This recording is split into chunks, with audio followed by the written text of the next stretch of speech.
اللہم صلی علی محمد وآل محمد۔ مادر گرامی مولا علی علیہ السلام بی بی فاطمہ بنت اسد سلام اللہ علیہا ریاضت و عبادت، زہد و تقوی و طہارت میں بلند درجہ رکھتی تھیں۔ جب فشار قبر، حشر اور حساب و کتاب کا ذکر سنتیں تو لرز جاتیں اور خوف آخرت سے کانپ اٹھتیں۔ جب دار دنیا سے رحلت فرمائی تو مولا علی علیہ السلام روتے ہوئے رسول خدا صلی اللہ علیہ وآلہ وسلم کے پاس آئے۔ مولا علی علیہ السلام کی آنکھوں میں آنسو دیکھے تو پوچھا کہ کیا بات ہے؟ مولا علی علیہ السلام نے فرمایا، ابھی میری ماں نے انتقال کیا ہے۔ حضرت صلی اللہ علیہ وآلہ وسلم نے آپ دیدہ ہو کر فرمایا، خدا کی قسم وہ میری بھی ماں تھیں۔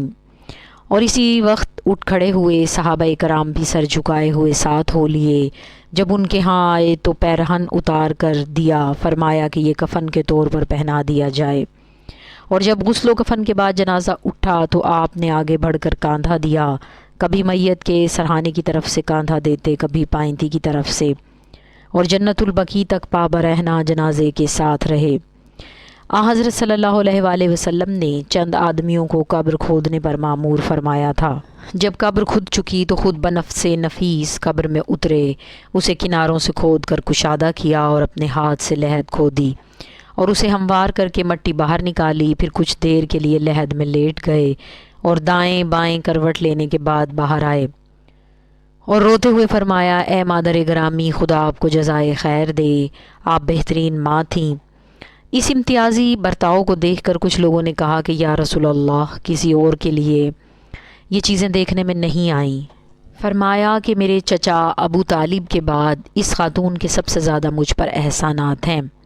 یہ خود بھوکی رہتی تھیں اور مجھے کھانا کھلاتی تھیں، خود پھٹے پرانے کپڑوں میں گزارا کرتی تھیں، مجھے اچھے لباس پہناتیں، اپنے بچوں کو پراگندہ رکھتیں اور میرے سر میں تیل ڈالتی تھیں اور میرے لیے راحت و آرام کا سامان کرتی تھیں۔ میں نے اپنا پیرہن انہیں اس لیے دیا کہ وہ پردہ پوش محشور ہوں، اور لحد میں اس لیے لیٹا ہوں تاکہ فشار قبر سے محفوظ رہیں۔ آپ سلام اللہ علیہ نے 4 ہجری میں وفات پائی اور جنت البقیع میں دفن ہوئیں۔